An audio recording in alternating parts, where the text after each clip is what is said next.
রমজান মাসের সেহরিতে দই কলা ছাড়া কিন্তু খাবারটা একদমই পরিপূর্ণ হয় না।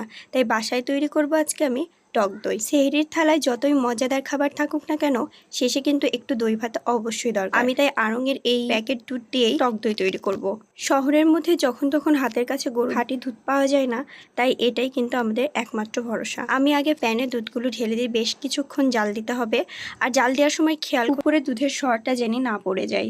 আর এটার জন্যই কিন্তু অনবরত নাড়তে থাকতে হবে।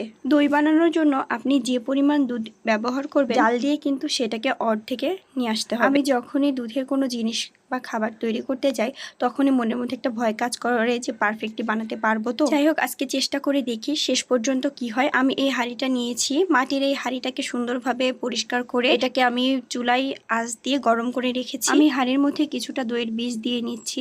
আমি আগের দিনে আড়ংয়ের দইটা কিনে নিয়েছিলাম, টক দইটাকে বীজ হিসেবে ব্যবহার করছি। আসলে আপনি টক দইয়ের বীজটা যেরকমই ব্যবহার করবেন সেরকমই। আপনি যদি এখানে মিষ্টি দইটা ব্যবহার করতেন তাহলে দইটা কিন্তু ওই রকম স্বাদই আসতো। আর যে টক দইটা বীজ হিসেবে ব্যবহার করবে সেটাকে এরকম ভালোভাবে ফেটিয়ে নিতে হবে, যাতে দুধের সাথে একদম মিশে যায়। যদি গোটা হয়ে থাকে তাহলে কিন্তু ওটা গোটাই হয়ে থাকবে, দুধের সাথে মিশবে না। আমি যে দুধটা জাল দিয়ে নিয়েছিলাম সেটা এবার হাঁড়ির মধ্যে ঢেলে দিচ্ছি। এই দুধটা ঠান্ডা করে নিতে হবে, একদম গরম দুধ দেওয়া যাবে না। এবার পারফেক্টলি নেড়ে চেড়ে দইয়ের বীজের সাথে দুধটাকে ভালোভাবে মিশিয়ে নিতে হবে।